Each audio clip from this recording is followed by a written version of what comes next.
Ibnu Abbas juga menceritakan bagaimana awal mula terjadinya kesyirikan yang menimpa pada kaumnya. Pada awalnya berhala-berhala ini atau patung-patung ini adalah nama-nama dari orang-orang yang soleh di waktu itu. Mereka adalah Wad, Suwa, Yaguth, Ya'uq, dan Nasr.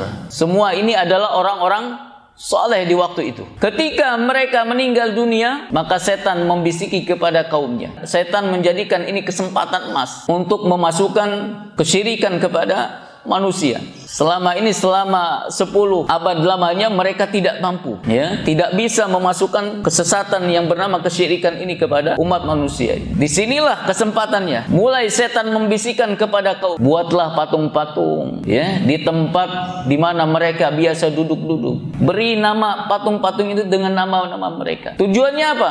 Bukan untuk diibadahi, bukan untuk disembah, tapi agar kita mengingat jasa-jasa mereka, agar kita bisa meneladani mereka, agar kita bisa ingat ilmu-ilmu mereka. Panjang gambar-gambarnya, patung-patungnya di tempat-tempat atau di majelis-majelis mereka itu.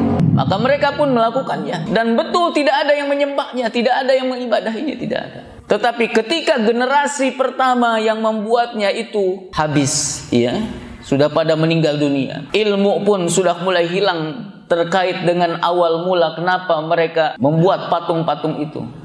Barulah generasi baru berganti generasi baru, berganti generasi baru, disembahlah patung-patung itu.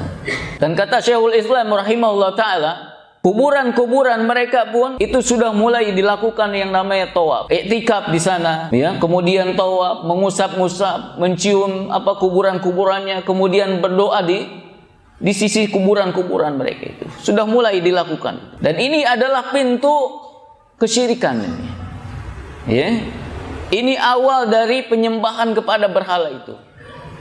Karena itu Nabi SAW pernah berdoa, Allahumma la taj'al qabri wathanan yu'bad. Ya Allah, jangan jadikan kuburanku sebagai berhala yang disembah.